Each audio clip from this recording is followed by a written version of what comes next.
नमस्कार। आज हम बात कर रहे हैं भारत के संरक्षण से जुड़ी एक बहुत बड़ी कहानी के बारे में। ये कहानी है हमारी वेटलैंड्स यानी आर्द्र भूमियों की, जिनकी संख्या में एक जबरदस्त उछाल आया है। चलिए देखते हैं कि पूरी कहानी है क्या। तो बात ये है कि 2026 की शुरुआत तक भारत में अंतर्राष्ट्रीय महत्व की आर्द्र भूमियों, जिन्हें हम रामसर साइट्स भी कहते हैं, उनकी कुल संख्या 98 तक पहुंच गई है। और ये आंकड़ा अपने आप में एक मील का पत्थर है। देखिए, ये सिर्फ एक नंबर नहीं है, ये इस बात का सबूत है कि भारत अपने सबसे जरूरी इकोसिस्टम्स को बचाने के लिए कितना गंभीर है, जिसका सीधा असर हमारी बायोडायवर्सिटी और हमारे भविष्य पर पड़ता है। ये जो उछाल है, ये सच में असाधारण है। सिर्फ एक दशक से कुछ ज्यादा समय में 276% से भी ज्यादा की बढ़ोतरी हुई है। सोचिए, 2014 में जहां सिर्फ 26 साइट्स थीं, आज वो बढ़कर 98 हो गई हैं। मतलब जबरदस्त तेजी से ये विस्तार हुआ है। लेकिन एक मिनट, ये रामसर साइट्स होती क्या हैं आखिर? इस पूरी खबर के मायने समझने के लिए पहले थोड़ा बेसिक समझ लेना जरूरी है। तो सवाल ये उठता है कि किसी भी वेटलैंड को इंटरनेशनली इम्पॉर्टेंट का दर्जा आखिर मिलता कैसे है? क्या चीज़ है जो उसे इतना खास बनाती है? देखिए, रामसर साइट का मतलब है कोई ऐसी वेटलैंड जिसे 1971 में ईरान के रामसर शहर में हुए कन्वेंशन के तहत इंटरनेशनल इम्पॉर्टेंस का दर्जा दिया गया हो।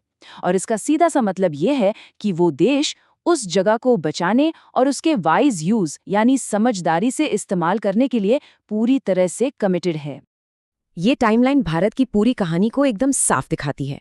सोचिए, 1982 में भारत इस कन्वेंशन में शामिल हुआ और 2014 तक हमारे पास सिर्फ 26 साइट्स थीं। लेकिन उसके बाद हाल के सालों में ये नंबर रॉकेट की तरह बढ़कर 98 तक पहुंच गया। मतलब शुरुआत धीमी थी, पर हाल का विस्तार बहुत ही तेज रहा है। तो चलिए अब जरा कुछ नई साइट्स पर नजर डालते हैं कि वो कौन सी जगहें हैं जिन्हें हाल ही में यह दर्जा मिला है। तो सबसे ताज़ा जो नाम इसमें जुड़ा है वो है गुजरात का छाली ढांड। ये कच्छ के सूखे इलाके में एक बहुत ही अनोखी वेटलैंड है। तो छाली ढांड की खासियत क्या है? ये एक सीजनल मतलब मौसमी खारे पानी की वेटलैंड है और ये वेस्टर्न माइग्रेटरी फ्लाईवे पर एक बहुत ही ज़रूरी स्टॉप है। आप अंदाज़ा लगाइए, हर साल करीब 30,000 कॉमन क्रेन्स सर्दियों में यहीं आते हैं। इतना ही नहीं, सोशेबल लैपविंग जैसे जो खतरे में पड़े पक्षी हैं, उनको भी ये पनाह देता है। और सिर्फ पक्षी ही क्यों, चिंकारा और रेगिस्तानी लोमड़ी जैसे जानवर भी यहीं रहते हैं। लिस्ट में जो दूसरा नया नाम है वो है उत्तर प्रदेश का पटना बर्ड सैंक्चुरी।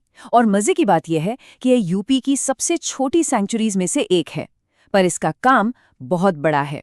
भले ही इसका साइज छोटा हो, पर यह सैंक्चुरी माइग्रेटरी बर्ड्स के लिए एक पावर हाउस की तरह है। यहाँ ताज़े पानी के दलदल और जंगल दोनों का एक मिक्सचर है, जो इसे सेंट्रल एशियन फ्लाईवे पर एक बहुत ज़रूरी पड़ाव बनाता है। हर सर्दियों में हज़ारों पक्षी यहाँ आते हैं, जिनमें रोजी पेलिकन और नॉर्दर्न पिनटेल जैसी 1778 प्रजातियाँ शामिल हैं।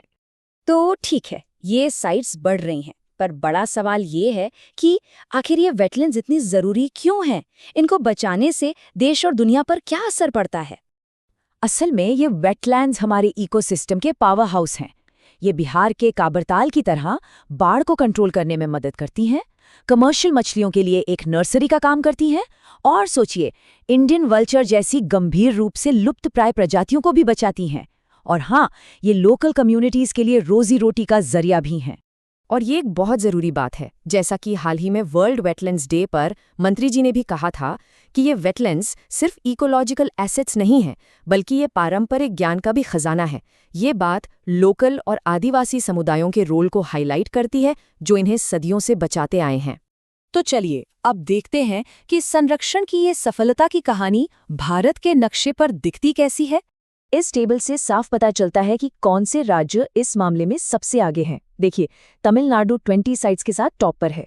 उसके बाद उत्तर प्रदेश का नंबर आता है, जहां 11 साइट्स हैं। और ये टेबल बिहार जैसे राज्यों में हुई हालिया ग्रोथ को भी दिखाती है, जहां अब 6 रामसर साइट्स हो गई हैं।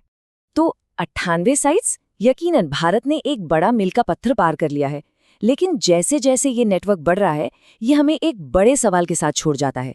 सिर्फ नाम दे देना या दर्जा दे देना ही काफी नहीं है। अगली और सबसे बड़ी चुनौती क्या है? जिससे इन जरूरी इकोसिस्टम्स की सेहत लंबे समय तक अच्छी बनी रहे।